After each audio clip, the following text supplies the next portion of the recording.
se move em nós, ungidos do Senhor. É o pastor juntando ovelhas pra esse avivamento. É o sinal dos tempos, novo Pentecoste. É o fogo santo do Consolador.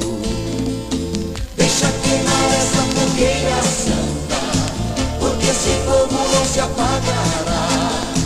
Essa fogueira tem o poder de Deus, poder de Deus.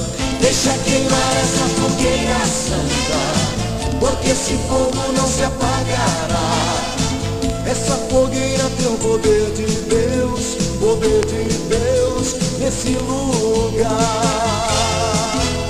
A nossa arma é a oração e o poder de Deus. Ele vai na frente em toda a sua glória. Ele é a vitória, eu sou o vencedor.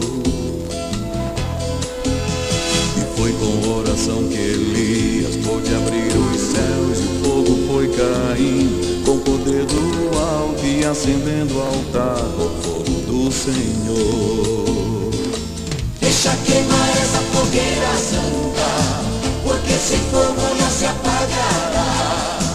Essa fogueira tem o poder de Deus, poder de Deus neste lugar.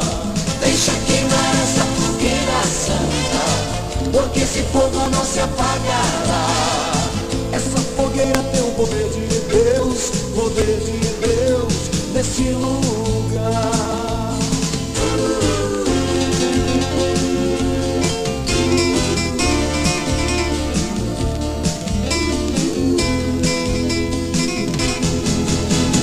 Nossa arma é a oração e o poder de Deus. Ele vai na frente em toda a sua glória. Ele é a vitória, eu sou o vencedor. E foi com oração que Elias pôde abrir os céus. O fogo foi caindo com o poder do alto e acendendo o altar com o fogo do Senhor. Deixa queimar essa fogueira santa, porque esse fogo não se apagará.